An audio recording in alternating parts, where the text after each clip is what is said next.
키우다 보니까 감정을 자기가 컨트롤하고 그런 것을 나타내지 않고, 우리가 남자들 얘기할 때 그 사람은 참 과묵해, 믿음이 가, 이런 사람 보면 셀셀거리고 웃지 않습니다.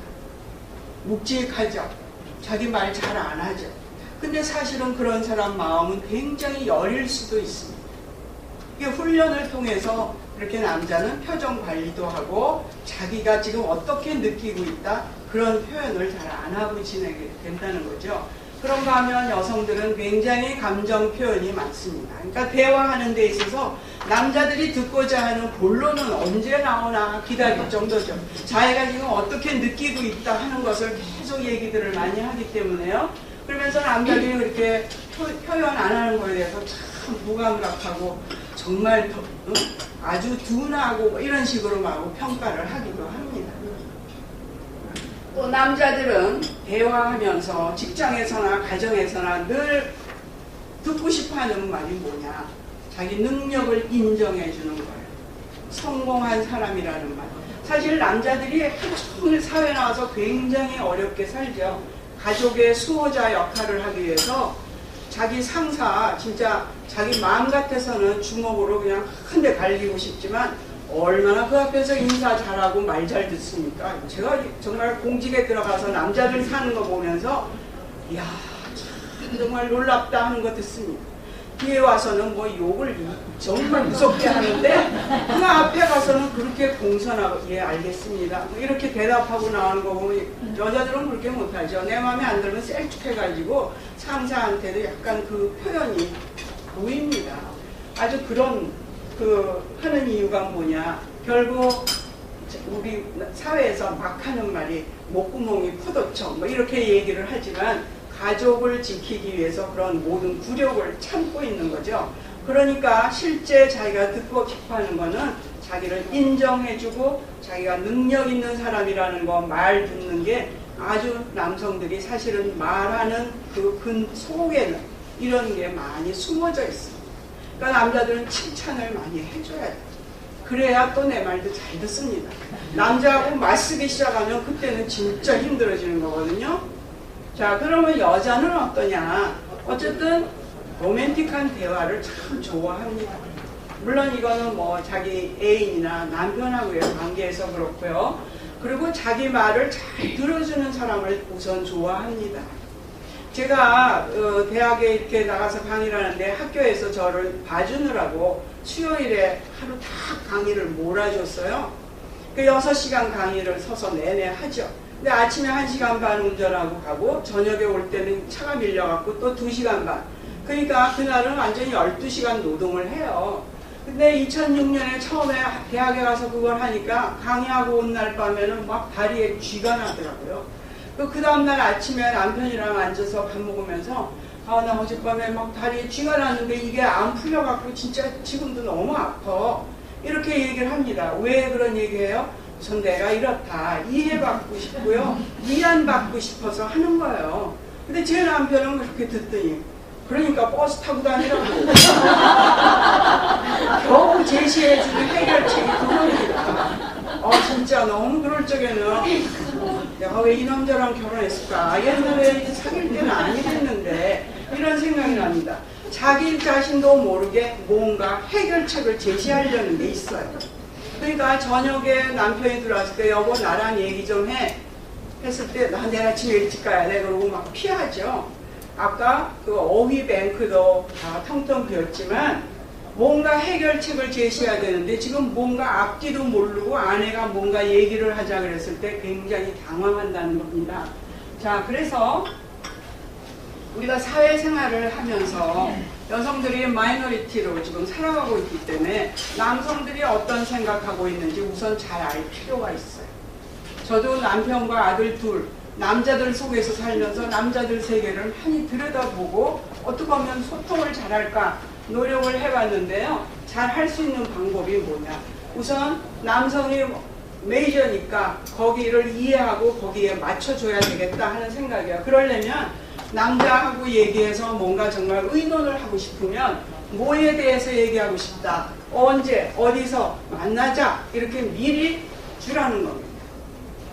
사실은 대학 학원을 보내면서 지금 하나 태권도 관두고 뭐를 시킬까 이걸 의논하려고 저녁에 남편 보고 나랑 얘기 좀 해 한 거예요. 별것도 아닌데 남자는 지레짐작 돈 모자란다 아니면 나랑 요새 잔지 오래됐다 뭐 이런 얘기 하는 줄 알고 피하는 거거든요.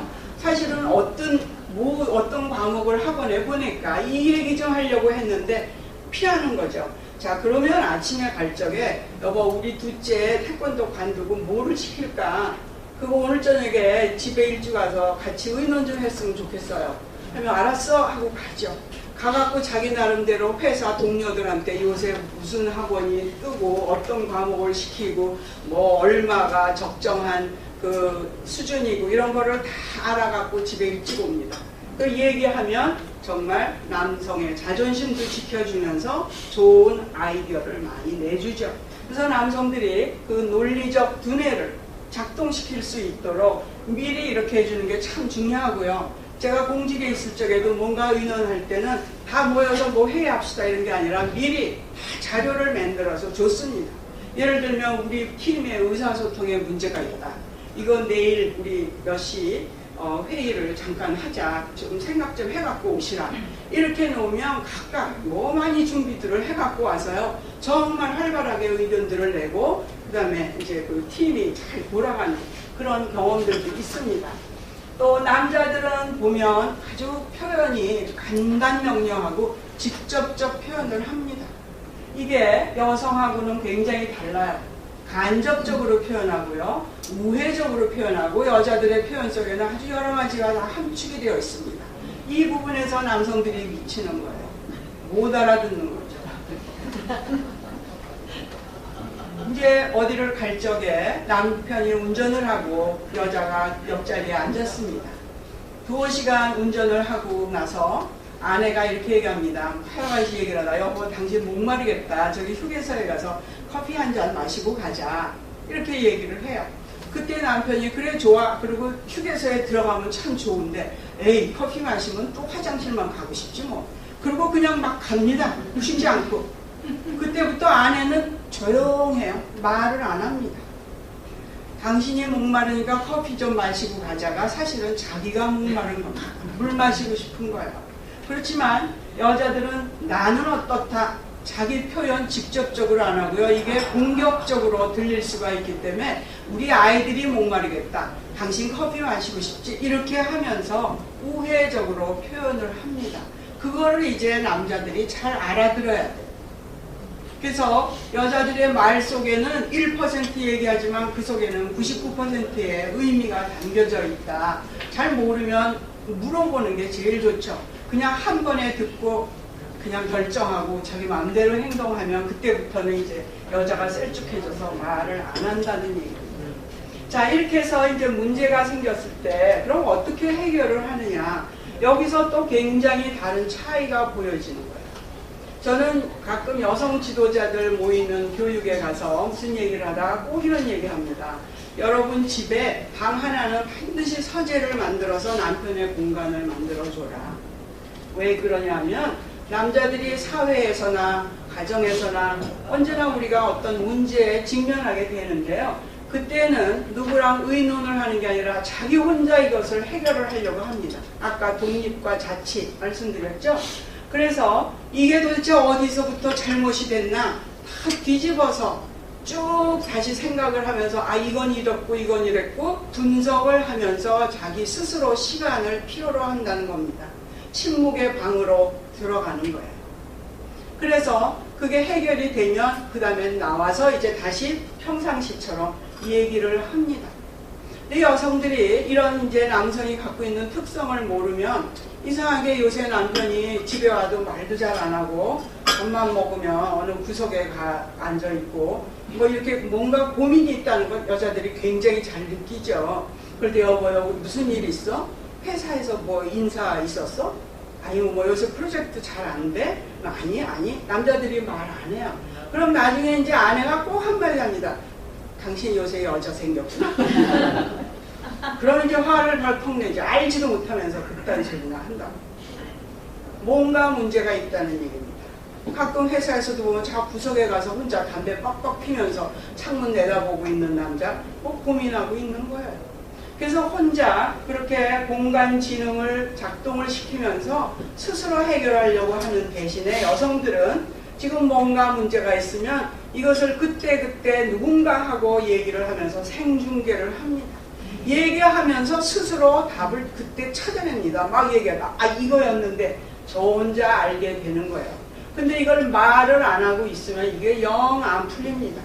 만나서 얘기하든지 아니면 누구랑 전화로 얘기하면서 이 언어 기능을 작동하는 것이 결국 자기의 스트레스를 푸는 또는 문제 해결의 한 방편이 되기도 합니다. 자, 침묵도 보면요. 남자들은 아까 여자가 그 화가 나면 말을 안 한다 그랬죠.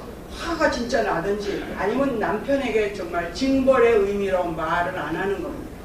반대로 남성들은 침묵이 정적과 평화의 시간이에요. 처음에도 저희 남편은요, 둘이 싸우다 제가 너무 화딱지나서 말 안 하죠. 그러면 저 혼자 잘 수그러 드는구나. 아주 평화로운 시간으로 생각하고 그 다음에 또 너무 저한테 막 또 말을 아주 보통 때처럼 시키는 거예요. 보면 내가 화가 나서 말을 하는데 이 사람은 그거를 모르는 거죠. 그 남자들 보면 둘이 가서 하루 종일 낚시질하면서 말 한마디도 안 합니다. 그래도 우정은 잘 지속이 되고 있거든요.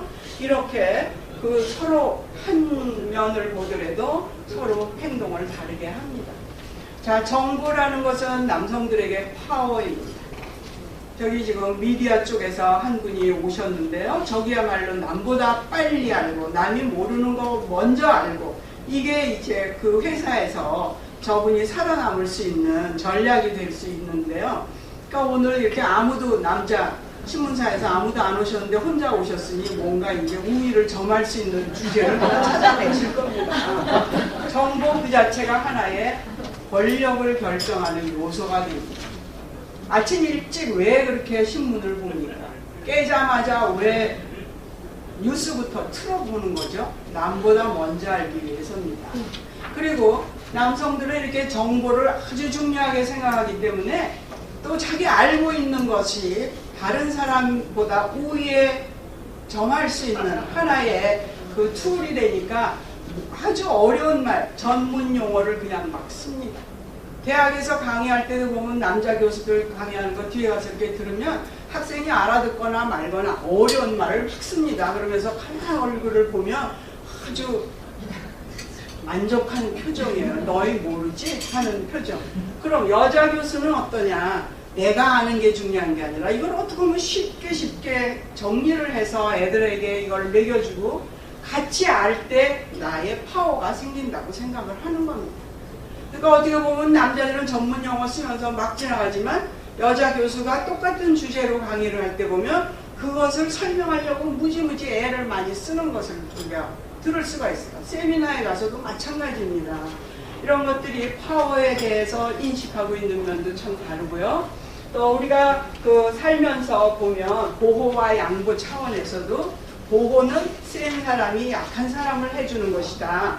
즉 부모 자녀 관계, 의사 환자 관계, 이 어깨에 팔 두르는 것도 보면 의사는 환자에게 이렇게 팔 두르고 얘기하면 친절하게 설명하고 이러는 걸로 보이죠. 또 부모가 어린 자녀를 이렇게 어깨를 쳐주면서 이렇게 얘기를 하죠. 그런데 이거를 반대로 여러분이 오늘 직장 가서 여러분하고 동급에 있는 남자 동료를 어깨를 쳐주면서 얘기 한번 해보십시오. 어떻게 느끼세요? 굉장히 모욕을 느낍니다. 이게 갑자기 엄마가 됐나? 왜 날 이렇게 어깨를 부둥켜 안고 일어나? 굉장히 다르게 생각하죠. 근데 여성들은 사회에서 살다 보면 서로 도움 주고 받는 거야 너무나 당연한 거지. 그래서 누구에게 쉽게 뭐 도와달라 얘기합니다. 길도 잘 물어보죠. 운전하다 모르면 부동산에 잠깐 내려서 물어보죠. 근데 요새 이제 GPS가 달려있어서 너무 다행이지만 남편이 운전하면서 길을 못 찾을 때가 있죠. 그럼 여보 저희 이 동네 사람한테 물어보고 가자. 절대로 안 물어봐요. 자기 힘으로 찾으려고 노력을 하죠. 그 누구에게 물어본다는 것 자체가 굴욕감을 느끼는 거예요. 도움을 청하지 않으려고 하죠. 자기 스스로 해결하려는 그런 게 굉장히 많고요. 또 자기가 생각할 때 여성이 뭐 도와달라 하면 사실 자기 그 분야 사람도 아니면서 주문하고 덤벼들어서 고쳐주려고 합니다. 비디오가 지금 안 돌아간다? 근데 앞집 아저씨 보고 저희 비디오가 좀 이상한데 와서 어떻게 이거 왜 그런지 아세요? 그러고 뭐 그러면서 다 뜯어놔요. 그리고 고치지도 못합니다. 잠깐 기다리라 그러고 갔다가 한두 시간 후에 오죠. 비디오 샵에 가서 물어보고 온 거예요. 그래서 결국은 이제 그걸 겨우겨우 맞춰주고 있는데요. 이렇게 누군가 도와달라고 할 때 자기가 도와준다는 게 굉장히 자기 자존심이 올라가는 것이고요. 그 베푸는 자로서 가지는 긍지심을 이제 가지게 되는 거죠. 만약 남편이 있는데 옆집 남편에게 그거 물어보면 남편이 미치려고 그럴걸요. 자기 남자 취급 안 했다. 이런 식의 생각 많이 하게 됐고, 여성은 그런 요청하고 또 나중에 감사하고 이런 것을 그때그때 표현을 하면서 요청을 했으니까 나중에 감사하다 표현하면 이제 균형이 맞춰졌다 이렇게 생각을 하기 때문에 쉽게 뭔가 물어보기도 잘하고 또 도와달라 이런 얘기도 참 많이 하면서 마음의 부담을 별로 느끼지 않는 거죠. 자, 우리 사무실에서 보면 뭐 자기 학교 선후배 관계들이 많이 만나게 됩니다. 그런데 그 젊은 신입사원의 경우에 보니까 자기 고등학교 1년 선배 또 대학교 선배고 아주 굉장히 가까운 선후배 관계에 있을 적에도 꼭 대장님, 대리님 하면서 아주 존칭어를 딱 씁니다. 거기가 뭐 했습니다. 뭐 하십니까? 하고 우리가 집단에서 주로 쓰는 말, 군에 가서 연습하고 온 말을 그대로 쓰고 있어요. 근데 여성들의 경우는 처음에 와서 인사했을 때 우리 선배님이 과장님이구나. 며칠은 과장님 그러다가 그 다음에 화장실에 가서 과장님 언니라고 불러도 돼요? 이러고 이제 애가 떨기 시작을 하면서 반 존칭어도 쓰고 사적 관계의 그것으로 만들어버리죠. 왜 그러느냐. 이왕이면 이렇게 위계 구조 속의 우리 관계보다는 친밀하고 그리고 내가 언니 하면서 밀어주고 또 그 나는 후배로서 동생으로서의 위치를 가지면서 서로가 가까운 관계를 느끼게 된다는 거죠. 어떻게 하면 서로의 지위 차이를 극소화할 것이냐 하는 것에 알게 모르게 이런 게 작동을 해요. 그리고 여러분들이 이제 가면 여성 후배들 들어오면 이거는 꼭 한번 얘기를 해주는 게 좋습니다. 이 회사 나가면 나보고 언니 하든지 나보고 성자야 하든지 님 아닌데 일단 회사에 들어오면 나한테 꼭 존댓말 쓰고 사람들 앞에서 아주 공식적으로 대해달라고. 안 그러면 남자들이 보면 쟤네들은 뭐 하는 거야? 아직도 속보하냐? 이러고서 얘기들을 하죠.